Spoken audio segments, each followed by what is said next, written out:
আসসালামু আলাইকুম। আশা হচ্ছে সবাই ভালো আছেন। আজকে ২ টা সাবজেক্টই মাত্র পড়ছি। ইংলিশ ও আন্তর্জাতিক ২ টা সাবজেক্টেরই পড়া আজকে কঠিন ছিল।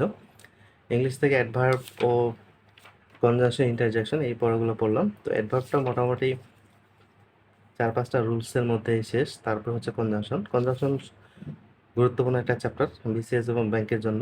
এখান থেকে প্রশ্ন কিন্তু প্রায় দেখা যায়।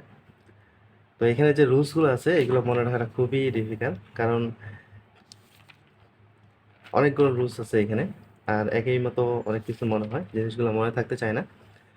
এই জন্য আজকে ইংলিশ থেকে জাস্ট এই চ্যাপ্টারটা, ইন্টারজেকশন আর অ্যাডভার্ব তেমন কিছু নাই, ওগুলো অল্প কিছু পড়াশোনা ছিল। মূলত পড়াশোনা হলো এই চ্যাপ্টারটাই কঠিনই লাগে আমার কাছে, কারণ জিনিসগুলো এখানে মনে থাকতে চায় না।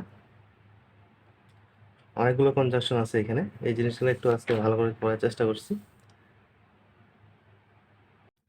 আন্তর্জাতিক আজকে পড়লাম এই ২ টা বই থেকে, ক্র্যাক প্রিভিয়াস এমসিকিউ, অগ্রদূত আন্তর্জাতিক বিষয়াবলী। এখান থেকে আন্তর্জাতিক সংগঠনগুলো পড়লাম আজকে। আজকে আন্তর্জাতিক থেকে পড়লাম আন্তর্জাতিক সংগঠন ও বৈশ্বিক অর্থনৈতিক প্রতিষ্ঠান। তো প্রথমে বললাম জাতিপুঞ্জ, জাতিসংঘ। জাতিসংঘ এবং জাতিসংঘের অঙ্গ সংগঠন, এই টপিকটা খুবই গুরুত্বপূর্ণ। এখান থেকে প্রচুর পরিমাণে প্রশ্ন আছে। তারপরে জাতিসংঘের মহাসচিবগুলো একটু দেখার চেষ্টা করছি, কারণ প্রশ্ন আসার সম্ভাবনা আছে। তারপরে টেকসই উন্নয়ন লক্ষ্যমাত্রা এসডিজি, খুবই গুরুত্বপূর্ণ একটা টপিক। জাতিসংঘ ও নারী। তারপরে জাতিসংঘের বিশেষ সংস্থা। তো জাতিসংঘের বিশেষ সংস্থা, এখানে এত কিছু মনে রাখা আসলে সম্ভব না। তো এখান থেকে সদস্য এবং সদর দপ্তর এগুলো একটু মনে রাখার চেষ্টা করছি। তারপরে জাতিসংঘের অন্যান্য সংস্থা।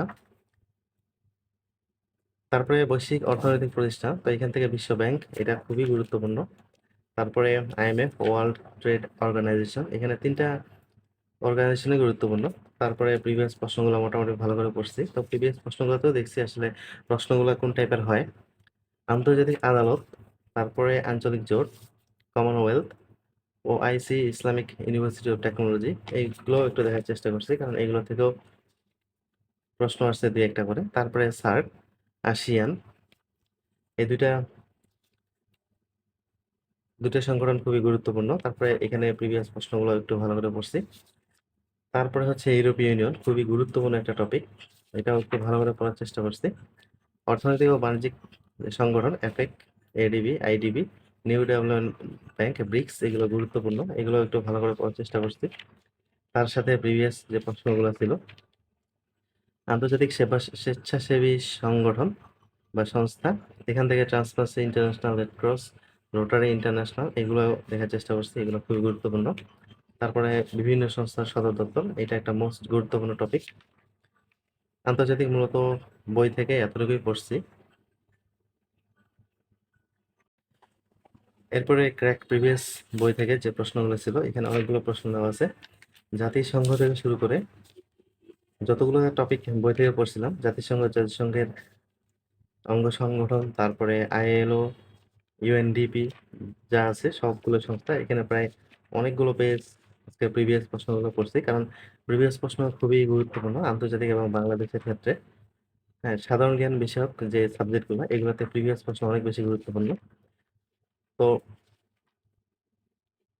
এখানে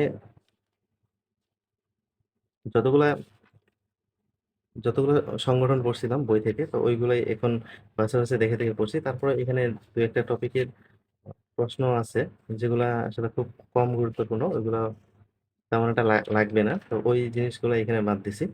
তারপরে ব্রিক্স, ওপেক, ইকো, এই টাইপের যে প্রশ্নগুলো ছিল, বিমস্টেক, এই টাইপের যে টপিকগুলো, ওই টপিকগুলো এখানে প্রিভিয়াস প্রশ্নগুলো সবগুলোই দেখে নিয়েছি। তারপরে বাণিজ্য চুক্তিগুলো যা আছে সবগুলো পড়ে নিয়েছি।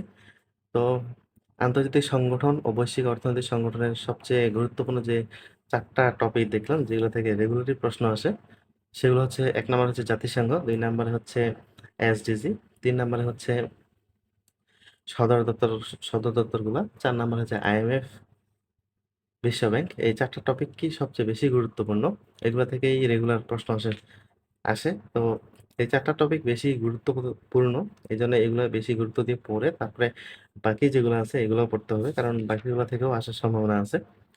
তো আজকে পড়াশোনা এ পর্যন্তই। সবাই ভালো থাকবেন, সুস্থ থাকবেন। আসসালামু আলাইকুম।